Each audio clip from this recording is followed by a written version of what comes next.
sometimes this just happens when you make sports content where like there are things that I feel about certain teams that I don't really feel like I can just come out and say, but I'm going to say it anyway and try and just make it make sense. Really quickly though, I want to thank the sponsor of today's video, Run Your Pool. I'm really excited about this because this is your opportunity to get into a picks pool with me and other members of the community for completely free and have a chance to win prizes just by picking NBA games every single week. So the way that this works is you click the link down in the description. You can join my league. There'll be other people there with you as well that are watching this video that have also clicked the link, and myself will be there as well. And we'll be able to pick 5 games every single week out of whatever games are happening in the NBA that week. And every single time that you get one right, you get a point. And at the end of the month, the player with the most points in the pool gets a free jersey of their choice. Now, me personally, I'm a very competitive person. I know you guys are going to want the opportunity to play against me and all these other people in the community that we have here and see who really picks these games the best. I'm super excited to get this started for the season. And of course, we can all inevitably laugh at ourselves when, for some reason, Oklahoma City beats LA on a random night and ruins all of our pools, because that's going to happen. So again, the site is called Run Your Pool. It's totally free. You get prizes for picking games against myself and the rest of the community, and the link is down in the description. Go click that link, go join the group, and we'll get started on it soon with the NBA season coming up. And thank you again to Run Your Pool for sponsoring this video. Beginning with the fact that I think it's very possible the Boston Celtics just missed their chance at an NBA title, and that whatever version of this that they just went to the finals with Brown and Tatum and great defense and Marcus Smart and Derek White, like that version is never going to get back to the finals again, and they just missed their chance at a title. And there's a variety of different reasons for that. Again, I don't necessarily believe this, but I'm going to try and make it make sense, right? So for Boston, obviously there's drama here. The Udoka situation is not great. It's a very weird situation from a basketball standpoint to just have a guy miss a season. I don't know if he's going to come back after the full year suspension is over. The interim coach is a guy that's never been a head coach before and is like in his mid 30s, which I feel like is a little bit weird. Like him and Al Horford are like the same age. They have a roster that is already dealing with injury issues to Robert Williams, who we'll get to. Gallinari's already hurt, and they have injury-prone guys on their roster, guys like Malcolm Brogdon, and then older players like Al Horford that I don't know what they're going to be able to get out of him, especially during the regular season. And even though this was an incredible defensive team last year and they had some great stretches, the advanced numbers loved them, like I think Milwaukee would have won the title last year if they were healthy. And if that's the case, if you want to make that argument, Boston would have just lost in the second round last year. And this optimism that we feel about them, where right now I'm pretty sure they have the highest over-under win total out there of any team in the league, even after the Udoka stuff and even after Robert Williams is going to miss some significant time in the beginning of the season. I just don't know that we would be thinking the same things that we are right now about this Boston team if they had just lost in the second round to a fully healthy Milwaukee team, like I feel like they would have if Chris Middleton played in that series. And so there's just too much going on here for me, and I really feel like with as loaded as the Eastern Conference is this year, like a second round exit for them in the playoffs is way more likely to me than them making the finals. Not to mention the fact that I think it's very possible the Jaylen Brown thing could get a little bit weird if they're not that good, given the Kevin Durant stuff and the rumors and him being an upcoming free agent in a couple of seasons. Like there's just a lot of drama here for a team that people feel like is arguably the favorite to win the title. Okay, see, I already feel better getting out all of my crazy takes. The next one, why are the New Orleans Pelicans just not a Western Conference Finals team? Like, someone explain to me why, apart from guys getting hurt, which is an argument for every team. Maybe it's more so an argument against New Orleans, considering, the injury concerns with Zion. But apart from players getting hurt, why are they just not like a top 4 team in the West and a team that's going to make the Western Conference Finals? Dallas made the conference finals last year, and overall as a team, outside of Luka and some good role players, like they weren't particularly good. And so I don't really see a reason why this New Orleans team, who I think arguably is the most talented team in the entire league. They have incredible depth from top to bottom. They've got CJ, Zion, and Brandon Ingram at the top. They've got guys all the way down to the back end of the roster like Dyson Daniels, who might not even play that much, but I think is really, really good. They've got wings, they've got bigs, they've got an incredible amount of size, they've got length, they've got versatility. If they can figure out a way to guard and defend, which has been an issue with the Zion, Brandon Ingram Pelicans, if they can figure out a way to guard and build off that momentum of last year's postseason run, first round series against Phoenix, I think this could be a Western Conference Finals team. Like, that's the take. Why are they just not a conference finals team to me? Like, there's actually a lot of parallels in terms of their performance in the postseason last year to Phoenix's performance in the bubble in 2020 that then propelled them to,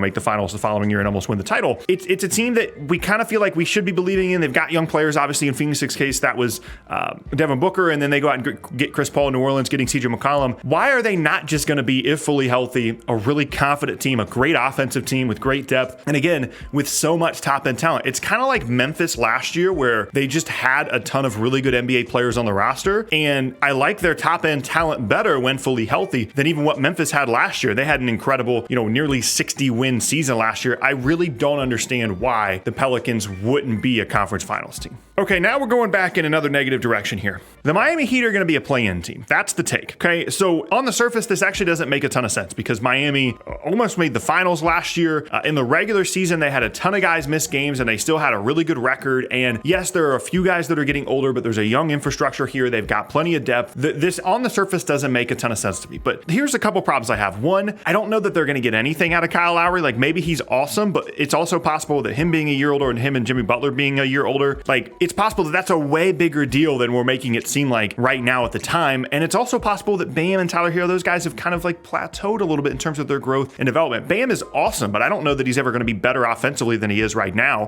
Tyler Hero arguably can't be in at the end of games and try and guard. And so even though he's making $130 million over 4 years, which you can make the argument is still a fine deal because of, the increase in the salary cap and all that. But in terms of on the court, like if he can't guard, it's going to be hard for him to be on the floor at the end of postseason games. And so how much does that really help your team? And even if he does continue to grow and get better offensively, if he's still really bad defensively, and also like the East is absolutely loaded. Like think about whatever you think your top 4 teams are in the Eastern Conference. For me right now, let's just say that the top 4 is, for the sake of this argument, Milwaukee, Brooklyn, Boston, and Philadelphia. Out of these other teams, only 2 of them can miss the play-in, okay? Toronto, Miami, Chicago, Cleveland, and Atlanta. Only 2 of those teams can miss the play-in if by definition those other 4 teams are your top 4 in the Eastern Conference. Somebody that either made a big move for a guard this past offseason, Atlanta or Cleveland, or a team that was really good last year, Toronto, Miami, one of those teams one or maybe 2 of those teams, they're going to have to be in the play-in tournament unless something catastrophic happens at the top of the Eastern Conference with injury concerns. And given the age of this Heat roster, the fact that it felt like they overachieved last year, especially given their injury concerns, and those injury things can very much still be a thing this year. It's not like this is a one-year blip for Miami. Their guys missed games. They lost PJ Tucker. They didn't really add anybody new that I'm really convinced is going to be a critical piece for them this year. It's one of those things, again, it's like I almost don't want to say it out loud because Miami kind of always overachieves, but I feel like they're going to be a play-in team. Moving on now, and I get that this video sounds very negative, but there are some positive ones coming up. The Phoenix Suns are done. That's the take. I really feel like we're not properly evaluating how much of a catastrophe the Suns could potentially be this season, okay? So obviously the owner is selling the team. That's a whole different set of issues and circumstances and obviously provides a ton of drama around the team. That uncertainty is very strange when it comes to like roster moves and making trades and stuff because the guy that currently owns the team that normally would sign off on the trades is trying to sell the team. And what does that transition look like? Is he going to be as involved? Are you going to be able to, make moves, which I think this team is going to need to make moves? There's clearly a lot of unhappiness here where Jay Crowder wants out because he was in trade rumors. They're ultimately going to move him, and they're not a super deep team to begin with. DeAndre Ayton and Monty Williams' relationship is very clearly strained. His relationship with the organization is very clearly strained, and I don't really think that there's a ton of motivation, given the fact that he signed an offer sheet with Indiana this past offseason to stay in Phoenix. I don't think he's like locked in on the Phoenix Suns culture.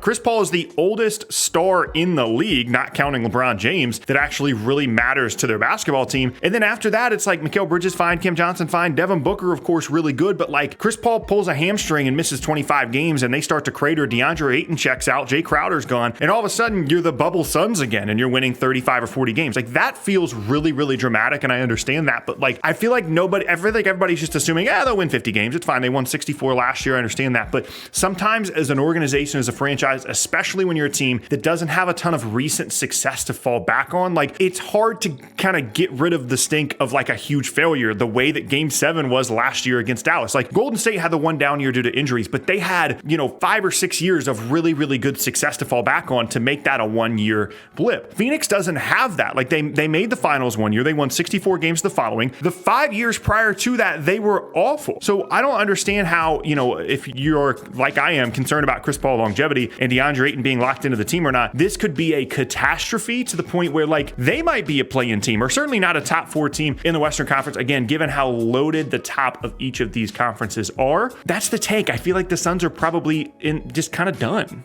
Okay, now the last two are more positive ones, and for me, this one's very clear. I feel confident saying this one very loudly. Milwaukee's just the clear favorite to win the NBA title. Like, it's not particularly close, and I understand that that's not the most exciting thing in the world, right? Because Milwaukee's not a huge market, and even though they do have Giannis, like, it's a team that maybe people they don't get talked about nearly as much as teams that are potentially near the top of the standings this year. Boston, the Clippers, things like that, or teams like that, I should say. But Milwaukee, I think last year, like, if you just sprinkled magic pixie dust on their team and said nobody's going to get hurt, or at least not to the extent that Chris Middleton did, like, they're winning the title last year. And I don't mean just they're going to beat Boston and they're going to, beat Miami and get to the finals. Like, I think they would have beaten Golden State as well. Like, Giannis is the most unstoppable force in the league, and we don't like talking about him a ton because he's already won MVPs. We don't really like talking about Milwaukee a ton because they've already won a title, and like, it's not the new exciting thing anymore. And it's like Philadelphia is more volatile and thus more interesting. Boston almost made it last year and thus more interesting. Milwaukee is just the best team in the East and arguably the best team in the league. And if they are healthy, they have an incredible amount of depth. They continue to add young players at the back end of the roster that I think are at least relatively interesting. They can help them play.